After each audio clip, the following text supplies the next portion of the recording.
Imagine standing in the middle of a storm. The sky is wild, the wind screams, and everything around you seems out of control. But what if I told you that buried inside that storm is a perfect design? And if you could see it, your entire understanding of life would change forever. We like to think life moves in straight lines, that progress is smooth, that meaning is obvious. But then, something happens. A job falls apart.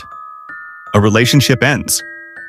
A plan you've held on to for years crumbles in seconds. And you find yourself asking, why is this happening? Why now? And why like this? I used to believe that chaos was the enemy, that it meant something had gone wrong, that life had broken. But then, one night, I learned otherwise.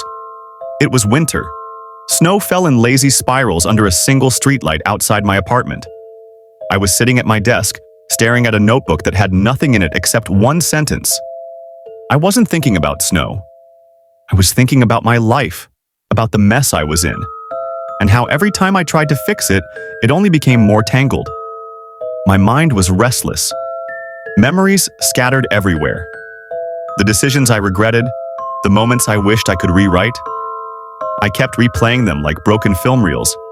And then, in my frustration, I looked out the window again. That's when I noticed it. The snow wasn't random, not really. Every flake spun differently. Yet together, they fell in perfect silence, creating a flawless white blanket over the ground.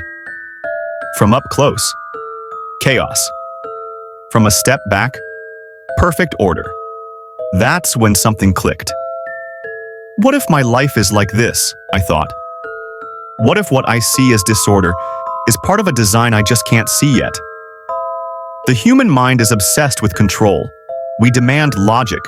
We want cause and effect to behave like obedient servants. But reality is a wild, unbroken thing. And maybe chaos is not the absence of order. Maybe it's the mask order wears when we're too close to see the whole picture. In the weeks after that night, I started looking for patterns. Not in the big, obvious places, but in the quiet details.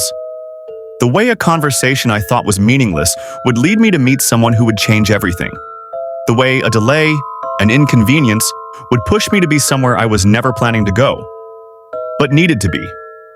The way loss would carve out space for something better to grow. It was unsettling. Because the more I looked, the more I realized. The turning points in my life had always been hidden inside moments I'd called mistakes. It was almost insulting. So, all the pain I went through was part of the plan, I'd think. But then I'd notice. When I stopped fighting the chaos, my decisions became calmer, my path became clearer, and life began to flow. If you'd like, I can continue with part 2, where the story reaches its emotional climax.